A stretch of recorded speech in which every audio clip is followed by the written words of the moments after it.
ধবধবে কাপড় দিয়ে লাশটাকে তুমি কভার করো, তারপরে খাটিয়ার মধ্যে লাশটাকে রেখে বিশাল একটা প্রোগ্রাম করো, একটা ফিউনারাল প্রোগ্রাম করো। ওই প্রোগ্রামের ডানে বায়ে পেছনে লাশটারে রাখলে হবে না, প্রোগ্রামের একেবারে সামনটাতে তুমি লাশটাকে রাখো। সুবহানাল্লাহ। একটা ফিউনারাল প্রোগ্রাম করতে হবে, তাকে শেষ বিদায় জানাতে হবে, যেটাকে আমরা জানাজা বলি। কি বলি? জানাজা মানে মাইয়িতের জন্য দোয়া, তার জন্য দোয়া করা হয়, তাকে একটা সিস্টেমেটিক অর্ডারে কবরে রাখা হয়, সুন্দরভাবে সেটাকে কবরস্থ করা হয়, মাটি দেয়া হয়, পানি দেয়া হয়। তার মানে মরে গেলেও মানুষের সম্মান বাড়াই দিয়েছে কে? এজন্য আল্লাহ বললেন ওয়ালাকাদ কাররামনা বানি আদম, বনি আদমের সম্মান মর্যাদা আমি আল্লাহ বাড়িয়ে দিয়েছি। মানুষের সম্মানে তুমি কখনো আঘাত করো না, ঠিক কি না? তাহলে ভাই, প্রথম মেসেজ হচ্ছে the first and foremost message tonight to the people of Jasur. আল্লাহ বলেন I have dignified the status of son of Adam. আমি বনি আদম সবার মর্যাদা বাড়িয়ে দিয়েছি। হোক আস্তিক নাস্তিক, হোক কাফের কিংবা মুশরিক, তার মর্যাদা বাড়াই দিয়েছে কে? যখন বন্যা হয় আমরা ত্রাণ নিয়ে যাই, আমরা শুধু মুসলমানদেরকে ত্রাণ দেই নাকি?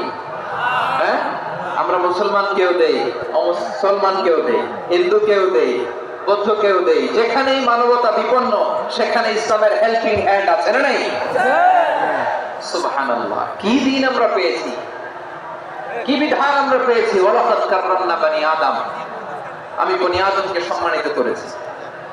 এরপর আল্লাহ বললেন ওয়া হামালনাহুম ফিল বাররি ওয়াল বাহর, মানুষকে স্থলে এবং সমুদ্রে চলাচলের বাহন আমি দিয়েছি।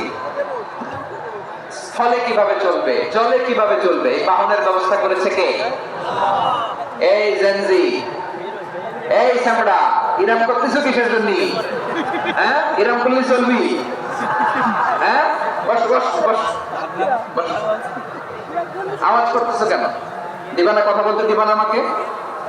এইটা বুঝি তোমাদের ভালোবাসার নমুনা? তোমাদের ভালোবাসার কারণে যদি আমি কোথাও দাঁড়াতেই না পারি, কোথাও বসতে না পারি, কোথাও দুটা কথা বলতে না পারি, এই ভালোবাসা দিয়ে কি হবে আমার? বরং ঘামতে ঘামতে ঘর্মাক্ত হব, রক্তাক্ত হব। কিন্তু সেন্ট্রাল থেকে, সেন্ট্রালি যে ইনস্ট্রাকশন আসবে, সেই ইনস্ট্রাকশনের এক চুল আমরা ডানে বায়ে যাব না।